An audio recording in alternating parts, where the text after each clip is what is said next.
Assalamualaikum warahmatullahi wabarakatuh. Innal hamdalillah nahmaduhu wa nasta'inuhu wa nastaghfiruh wa na'udzu billahi min syururi anfusina wa min sayyiati a'malina may yahdihillahu fala mudhillalah wa may yudlil fala hadiyalah. Asyhadu an la ilaha illallah wahdahu la syarikalah wa asyhadu anna Muhammadan abduhu wa rasuluh la nabiyya wa la rasula ba'dah. Allahumma salli wa sallim wa barik ala nabiyyina Muhammad wa ala alihi wa sahbihi wa sallam. Qala Allah ta'ala ya ayyuhalladzina amanu taqullaha haqqa tuqatih wa la tamutunna illa wa antum muslimun. Fa ya ibadallah usi nafsi wa iyyakum bitaqwallah faqad fazal muttaqun. Jamaah salat Jumat rahimani wa rahimakumullah.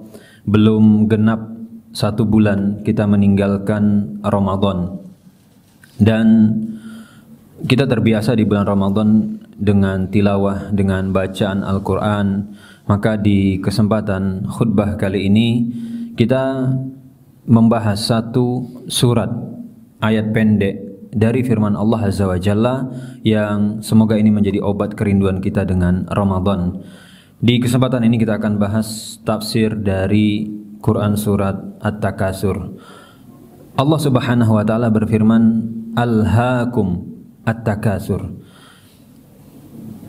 Sikap bermegah-megahan itu telah membuat kalian lalai. Kata Ibnu Katsir, apa maksud dari ayat ini? Rasa cinta manusia kepada dunia, kemudian rasa cinta terhadap kenikmatan dunia, ini membuat manusia itu akhirnya lupa dengan tujuan utama, yaitu akhirat. Dan kejadian semacam ini itu terus berlangsung hingga akhirnya manusia masuk ke dalam kuburan. Lalu kata Syekh Utsaimin, beliau menyebutkan makna at-takasur di sini, berbangga, bermegah itu dengan harta, dengan suku, dengan kedudukan, dengan ilmu. Intinya sesuatu yang manusia itu miliki dan dia bisa banggakan dan pamerkan kepada orang lain. Sehingga ada orang itu membanggakan jumlah harta, membanggakan suku, membanggakan posisi, membanggakan status-status dunia yang dia miliki. Kemudian beliau membawakan firman Allah ketika ada seseorang menceritakan kepada kawannya di surat Al-Kahfi, ana aksaru minka mala wa a'azzu nafara. Dia bilang, harta saya itu lebih banyak dari hartamu, dan kemudian pengikut saya lebih banyak. Kalau di zaman kita sekarang adalah followers. Orang membanggakan jumlah followers saya banyak, jumlah orang-orang yang percaya dengan saya banyak, dan itu adalah bagian daripada berbangga dengan dunia. Dan maksud dari alhaakum, membuat kalian lalai, ini akhirnya menurunkan prioritas utama. Prioritas utama yaitu adalah zikir, ibadah, ketaatan. Ini terganggu gara-gara aktivitas-aktivitas dunia tadi yang tidak mampu dikendalikan. Dan kata beliau, memang ada orang-orang itu yang tidak terpengaruh dan tetap istiqomah menjaga tujuan utama. Itu ada, tapi hanya orang-orang yang dirahmati oleh Allah dan jumlahnya tidak banyak. Dan kemudian Nabi SAW mengenai ayat ini pun pernah menafsirkan secara langsung.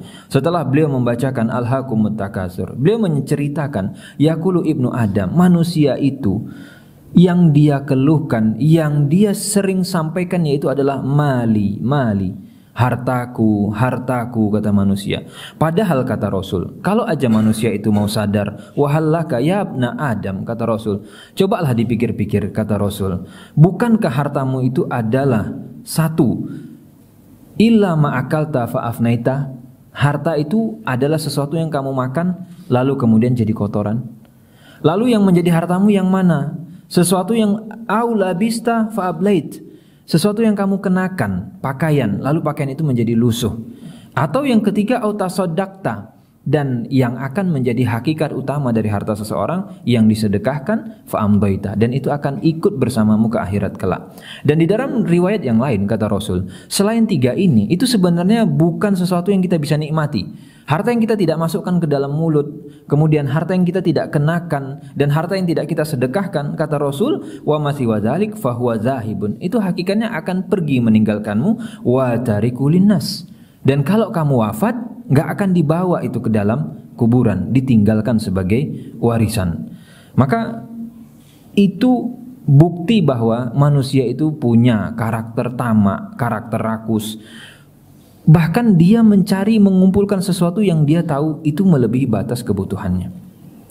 Kemudian ayat yang kedua, hatta zurtumul maqabir.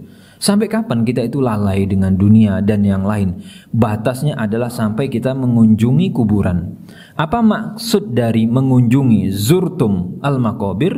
Maka para ulama menyebutkan ada tiga penafsiran secara umum. Yang pertama mengatakan berkunjung di situ adalah meninggal lalu masuk ke dalam kuburan. Lalu kita keluar lagi dari kuburan itu menuju surga atau neraka. Itu maksudnya kuburan sebagai tempat singgah yang kita akan kunjungi. Dan sebagian mengatakan maksud berkunjung di situ adalah kita menghitung jumlah orang yang wafat. Tapi ini penafsiran yang lemah karena dia agak jauh dari konteks ayat tersebut. Dan ada yang mengatakan juga ancaman, tapi ini semakna dengan yang pertama. Sehingga ada kisah juga ketika Rasul mengunjungi orang sakit. Rasul mengatakan, mendoakan kepada orang tadi atau menyampaikan la ba'sa tahurun insyaallah. Udah Pak, enggak apa-apa. Bapak sakit insyaallah. Sakitnya Bapak itu akan menjadi penghapus dosa. Lalu orang ini enggak terima, atau orang ini kemudian ngerasa ucapan Rasul tadi itu kayak basa-basi aja dengan mengatakan, "Ya kamu enggak ngerasain sakitnya saya." Akhirnya orang ini mengatakan, "Saya ini demam, saya ini panas, dan itu sangat tinggi dan menyiksa saya." Lalu ada statement orang ini yang mengantarkan saya ke kuburan. Ya Rasul karena ngomong baik-baik kemudian direspon dengan tidak bagus. Ya Rasul mengatakan, ya udah, kalau emang kayak gitu ya kejadian. Ternyata benar orang ini meninggal. Dan kemudian Syekh Utsaimin rahimahullah menyebutkan mengenai firman Allah ini, hatta zurtumul maqabir, sampai kalian mengunjungi kuburan. Maka orang itu disebutkan juga di dalam riwayat yang lain, manusia itu semakin bertambah usia, ada hal-hal yang tidak hilang dari dia dengan bertambahnya umur, yaitu bertambahnya angan-angan dan keinginannya terhadap dunia. Makanya nanti ditanya, orang yang sekarang usianya sudah 80, 90 ditanya, "Pak, Bapak punya keinginan enggak?" Ada, dia punya keinginan-keinginan yang dia ingin wujudkan di usia 90 itu dan tidak hilang. Dan itu diantara penafsiran ulama bahwa bertambahnya usia seseorang, bertambah pula keinginannya terhadap dunia. Dan sebenarnya ini pesan bahwa banyak-banyaklah mengingat kematian, karena seberapapun jumlah harta yang kita kumpulkan, toh akan ada momen batas akhir kita harus tinggalkan. Kemudian ayat yang ketiga, kalla saufa ta'lamun. Allah menyebutkan kalla. Kalla di sini itu bisa bermakna yang sebenarnya dan bisa bermakna larangan. Jadi kalau bisa kita bahasakan, udahlah janganlah kayak gitu. Saufa ta'lamun, besok kamu tahu sendiri akibatnya. Kalau itu dilakukan, nanti ada efeknya. Sehingga agar orang itu berhenti dan tidak lalai dengan dunia lalu mengabaikan tugas utama mereka dalam beribadah. Kemudian di ayat yang keempat, Allah ulangi lagi, summa kalla saufa ta'lamun. Jangan dilanjutkan, jangan seperti itu. Saufa ta'lamun, besok kalian tahu sendiri akibatnya, besok kalian akan lihat sendiri, kata Allah. Dan kata para ulama, kenapa ini diulang? Tadi kalla saufa ta'lamun, kemudian di ayat berikutnya summa kalla saufa ta'lamun. Dalam bahasa Arab ketika itu diulang, ini adalah bentuk penekanan dan mengingatkan manusia bahwa apa? Besok mereka setelah dari kubur akan berurusan dengan yang namanya akhirat, dan kemudian mereka di dalam kubur juga akan berurusan dengan siksa kubur. Lalu di ayat berikutnya Allah sampaikan kalla lau ta'lamuna ilmal yakin. Jadi udah disuruh berhenti, nanti kamu tahu akibatnya. Apa akibatnya? Yang mana itu manusia bisa lihat, lau ta'lamuna ilmal yakin. Ini masih dengan bahasa-bahasa yang halus. Kalau kalian tahu efek dari bermegah-megahan itu, lalai kalian dari itu, nanti kalian akan melihat dengan ilmal yakin, dengan mata kalian sendiri. Dan kata para ulama, sikap-sikap semacam tadi, ketika manusia akhirnya kurang maksimal dalam beribadah atau tidak memprioritaskan ibadah, ini akan menimbulkan efek di mana dia akan menyesal. Ternyata dulu saya tidak mengerjakan tugas-tugas saya dengan baik gara-gara lalai dengan dunia. Dan kemudian apa yang kamu akan sesali, kata Allah. Di ayat selanjutnya Allah tegaskan, la tarawna al-jahim. Besok kamu akan lihat yang namanya neraka. Sekarang memang kita nggak lihat. Makanya ujian keimanan itu adalah dengan sesuatu yang nggak bisa kita indra. Itu bukti bahwa kamu percaya enggak dengan apa yang Allah sampaikan di dalam ayat. Dan Allah bilang nanti akan ada yang namanya neraka. Dan kemudian ulama berbeda pendapat. Apakah kamu yang dimaksud di sini adalah khusus non-muslim, orang-orang kafir saja, atau yang kedua itu berlaku umum? Sebagian mengatakan ini adalah untuk orang-orang non-muslim karena dia akan dicemplungkan dalam neraka. Sebagian lagi berlaku umum karena toh orang muslim pun akan melewati neraka dan ada potensi dia nyemplung ke dalam neraka, bedanya dia tidak kekal di neraka. Dan kemudian summa la tarawunnaha ainal yakin, dan kamu benar-benar akan lihat sendiri neraka itu sehingga nggak ada keraguan lagi. Kalau sekarang mungkin masih ada yang agak ragu-ragu, iya ya, emang ada ya neraka itu ya, iya ya, masih sebagian merasa bisa ada bisa enggak. Tapi kata Allah enggak, besok kamu di akhirat itu akan buktikan sendiri bahwa itu memang nyata dan itu memang ada. Sehingga kata para ulama ini menunjukkan bahwa neraka itu nyata. Dan Rasul SAW sebenarnya juga menyampaikan di dalam salah satu hadisnya, yu'ta bi jahannam yauma idzin. Di hari kiamat itu neraka itu akan dihadirkan di hadapan manusia, ditarik dengan apa? Sab'una alfa zimam, dengan 70.000 tali kekang. Kita bisa bayangkan benda kalau ditarik dengan tali dan jumlah talinya itu sebanyak 70.000. 1.000 saja tali untuk narik satu benda, itu kita bisa bayangkan benda ini besar. Apalagi jumlahnya sampai 70.000. Dan kemudian kata Rasul, setiap zimam itu 70 malaikat yang bawa. Jadi pertalinya digeret oleh 70.000 malaikat. Ini menunjukkan bahwa neraka itu besar dan cukup untuk nyemplungkan orang-orang tadi yang tidak taat kepada Allah Azza wa Jalla. Maka kita berdoa kepada Allah agar berlalunya Ramadan tidak kemudian membuat kita kehilangan momen ataupun suasana-suasana di bulan Ramadan di mana kita biasa dekat dengan Al-Quran, walaupun satu ayat dua ayat. Semoga kita sudah bergeser, Syawal ini hampir habis, tetap momen Ramadan kebersamaan kita dengan Al-Quran tidak hilang. Aqulu qauli hadza astaghfirullah li wa lakum wa lisairil muslimin min kulli dzamb fastaghfiru innahu huwal ghafurur rahim. Alhamdulillah wa kafa wa salatu ala habibinal mustafa amma ba'd. Jamaah salat Jumat rahimani wa rahimakumullah. Di ayat yang terakhir dari surat At-Takasur ini Allah menyebutkan summa la tus'alunna yauma izin anin naim. Pada hari kiamat itu, setelah kalian dibangkitkan itu, kata Allah, la tus'alunna, pasti kalian akan ditanya-tanya, pasti kalian akan diaudit oleh Allah Azza wa Jalla tentang apa? Tentang naim, kenikmatan-kenikmatan yang Allah berikan kepada kita. Apakah kalian bersyukur atau tidak?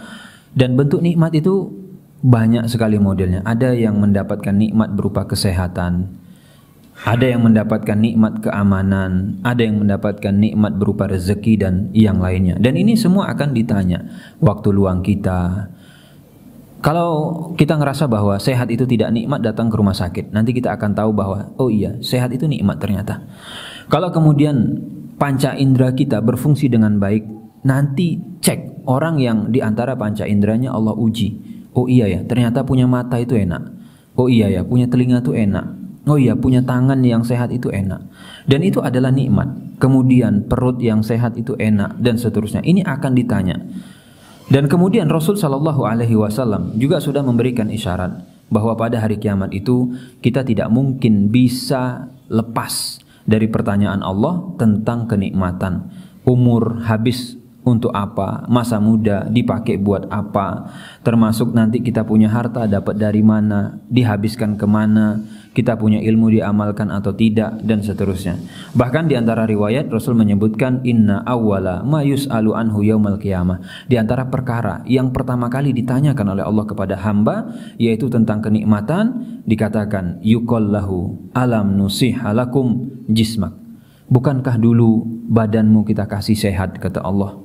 Kemudian dulu kamu kita kasih minum dengan air. Kita bisa bayangkan kalau kita tidak bisa minum air. Lihat orang-orang yang sakit, ada sakit-sakit tertentu, ketika dia minum air itu sakit tenggorokan.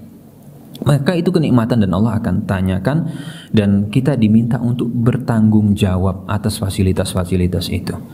Semoga Allah berikan kita rasa syukur, yaitu mengisi hari-hari kita dengan kebaikan dan ketaatan, dan tidak seperti yang disampaikan di dalam ayat, yaitu alhaakum at-takasur. Dunia membuat kita lalai dari ibadah dan memprioritaskan aktivitas-aktivitas selain ibadah.